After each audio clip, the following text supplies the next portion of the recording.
And in regards to your investigative authority, it was quite broad. We've already established that you had millions of dollars at your disposal. You had teams of lawyers.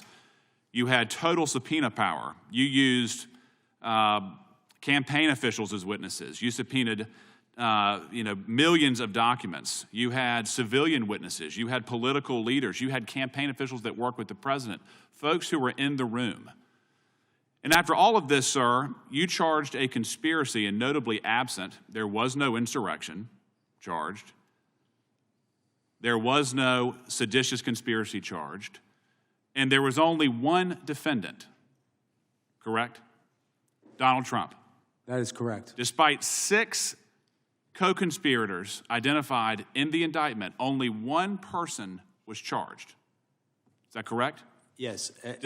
Despite there being an unprecedented criminal scheme, you did not find it necessary to charge anybody else who was admittedly, by your own evidence, involved in a criminal conspiracy that amounted to an unprecedented assault on the seat of American democracy.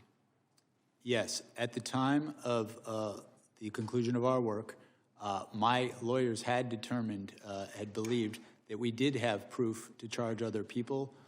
I was in the process of making that determination when our work was concluded. But you are correct that the only person charged in this case was Donald Trump, who, in my estimation, was the person most culpable for the crimes charged. Well, I understand your position, sir, but again, you started at the very top and only charged the top conspirator, in your opinion. You didn't charge anybody underneath him, correct? Correct. Despite that charge requirement, you would agree that a criminal conspiracy federally is a criminal agreement, correct? Yes. So by extension, people, under your theory, people besides the president were involved in the unprecedented assault on American democracy, but you didn't find it necessary to charge them criminally. I had not yet charged anyone besides the president. You didn't. You decided not to charge anybody but Donald Trump in that indictment.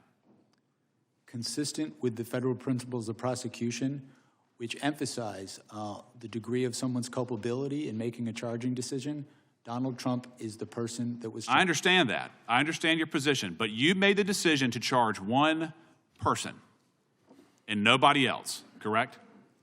I made the decision to make the charges in this case. Wait just a second. We have one more thing to share. We want to say a heartfelt thank you for watching and supporting PBS News. Without you, we simply wouldn't be able to provide the news and the information that you trust. So thank you from everybody here at PBS News.